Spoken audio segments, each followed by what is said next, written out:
This is speech 3, public speaking. These are my outline notes, and I have my 2 audience members, and I'm ready to get started. Have you ever been watching a medical show such as Grey's Anatomy and you see them call for someone to perform CPR?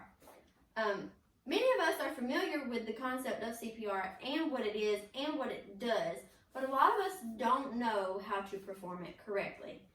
I have been taking CPR classes since I was in high school, which was about 10 plus years ago, and I find it necessary in my everyday life. I've never had to use it, but I feel I'm prepared in the event that I ever have to use it.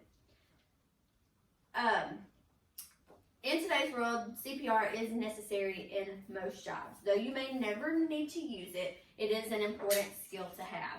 In this speech today, I want to address 3 points, and that's going to be, what is CPR, why is it important, and what are the benefits to knowing CPR. Now that we have established the main points and what the speech will be about, I want to go ahead and get into defining CPR. CPR stands for cardiopulmonary resuscitation. Big words, kind of hard to pronounce, but that's why they shortened it to CPR. CPR consists of 2 movements. First one being chest compressions. You do 30 beats, 30 compressions per minute. A lot of people put it to a song so that it's easier to do. Songs such as Staying Alive have 30 beats per minute, so it's easier to do it when you're thinking of that song. Also, it consists of giving rescue breaths. Usually we give 2 rescue breaths in a set of every 30 compressions. With that, you tilt their head back, you pinch their nose, and you blow 2 rescue breaths.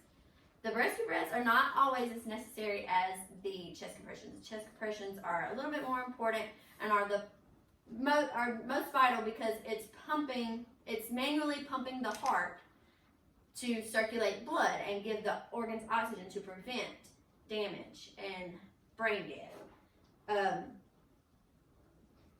Like I said, CPR is a manual administration of circulation through the bloodstream. Heart.org, which is American Heart Association's website, states that there are 3 ABCs of CPR. First one being airway. Make sure their airway is clear. You cannot perform CPR if their airway is obstructed by something. The next one would be breathing. Make sure the patient is breathing. Obviously, if they're not breathing, you're going to have to perform CPR.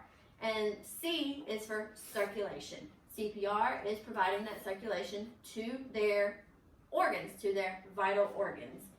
Now that we've talked about what CPR is, let's talk about why it is important to know. CPR is becoming more and more necessary in most jobs, and not a lot of people know how to perform CPR in case of an emergency. This causes more deaths because over 500,000 people in the United States alone go into cardiac arrest each year. Knowing CPR increases chances of survival. And I have some stats I want to show you so that you can kind of get an idea of, what CPR and why it's important. So the first one shows that only 45%, up to about 45% of employees can get workplace training for CPR. The other 55% don't have access to the proper CPR training. The next one is where cardiac events occur. 73.4% happen in homes and residencies. A lot of us are home by ourselves or with somebody else who may not know how to perform CPR correctly. Public setting, which is like libraries, stores, places like that, is 16.3% where cardiac arrests occur. Once again, there may not be anybody around who knows how to perform CPR. There may be somebody who has completed CPR. And the other 10.3% is in nursing homes. In a nursing home, you usually see somebody who is CPR trained. Most of the staff there is CPR trained. This is just showing a diagram showing basically a chain of command. You want to activate the emergency response, then you want to do the CPR. First things first, you need to contact 911. and then defibrillation, which I didn't talk about that, but that is something you'll learn in learning CPR. Then we do advanced resuscitation. Obviously, that's your medical professionals. They know more about what they need to do to resuscitate somebody. Post-cardiac arrest care, might have to be in the hospital. And then recovery. You're either recovering at home, a rehab facility, or you're still at the hospital.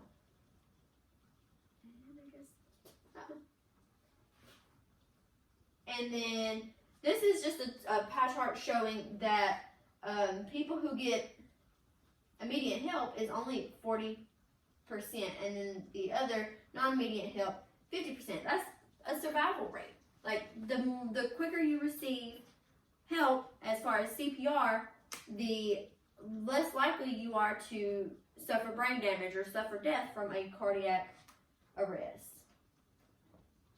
And that is the last one.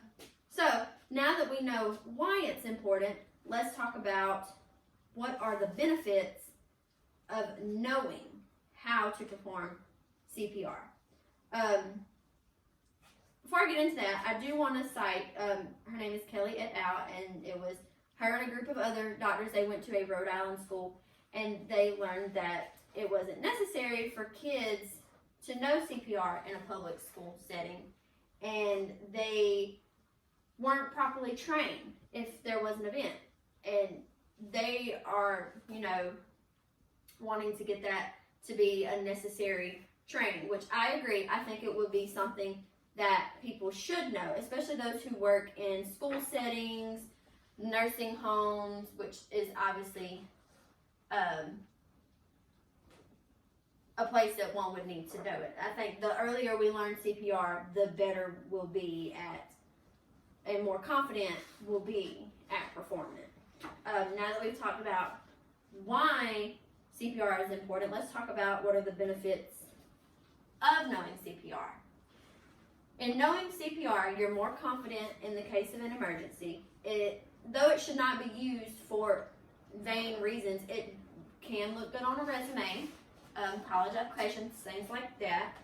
The sooner, we need to know how, and the sooner we learn, we might not necessarily get practice on it, but, we're able to more so know, and we can upkeep it, and we can keep taking classes and bettering ourselves, things like that. So now that I've reached the end of my speech, so CPR is becoming more and more necessary in workplaces, and even though you may not use it, it's a great skill to have. Throughout the speech, I have talked about what is CPR, why it is important to know CPR, and what the benefits are of knowing CPR. I want to leave you today with this scenario. Say you are at work and your coworker looks like they're not feeling very well, and you look over, you ask if they need anything. They're like, no, I just need a drink of water. And then they stand up, and then all of a sudden they fall to the ground. Say your friend that summer said, hey, let's take a CPR course. Let's, and you're like, no, we don't need that. Why would I need that? Why would I need that? But you agree. You say, hey, let's do it. I think that'll be something, we could do. And, just to get out of the house, I won't be bored, stuff like that. So now you're able to perform CPR on this person, and once the medical professionals get there, and they say, well, 5 minutes later, and he would have not made it. Wouldn't you be glad to know that you took that CPR class and you were able to save your coworker's life?